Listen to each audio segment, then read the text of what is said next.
বন্ধুরা আমি এই মুহূর্তে দাঁড়িয়ে আছি বনগাঁ রামকৃষ্ণপল্লী স্পোর্টিং ক্লাবের সামনে। আর আমার পিছনে তোমরা দেখতে পাচ্ছ এইবার এদের কিন্তু বিশেষ আকর্ষণ থাকছে আরোগ্য নিকেতন, যেটা আমরা বাংলা ভাষায় বলি পাগলা গারো। তো পাগলা গারোদের ভিতরে কি আছে না আছে সেটাই কিন্তু তোমাদেরকে সমস্ত কিছু দেখাবো আমার এই ভিডিওর মাধ্যমে।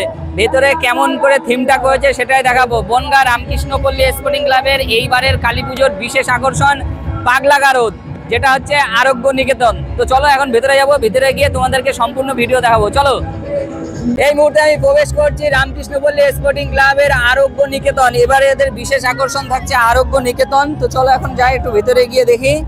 প্রথমে ঢুকে কিন্তু তোমরা দেখতে পারবে এরকম, আর এই পাশে দেখতে পাচ্ছ তোমরা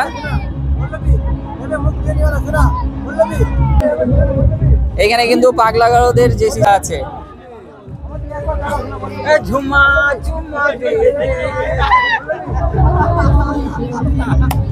তোমাদেরকে আমি দেখাতে পাচ্ছি, এই দেখো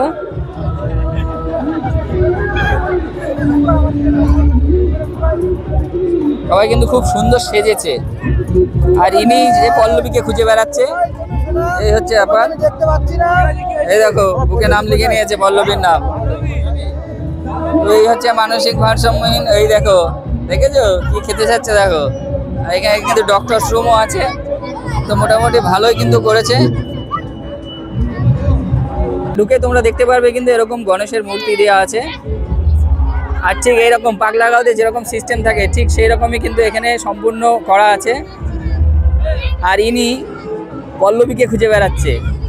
আমরা একটা সিনেমাতে দেখেছিলাম পল্লবীকে খুঁজে বেড়াচ্ছিল, তো সেই পল্লবীকেই খুঁজে বেড়াচ্ছে।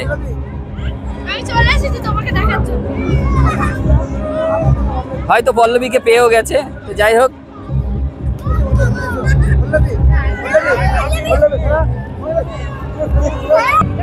আর এই যে আমাদের কালীমা, কালীমাকে সামনে রেখে আর এই প্যান্ডেলটা পুরো কিন্তু এইভাবে করেছে।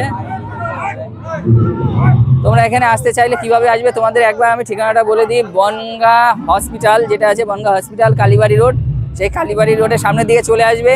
এসে রামকৃষ্ণপল্লীর যে স্পোর্টিং ক্লাবের যে রাস্তাটা আছে সেই ক্লাবের রাস্তায় সোজা চলে আসবে।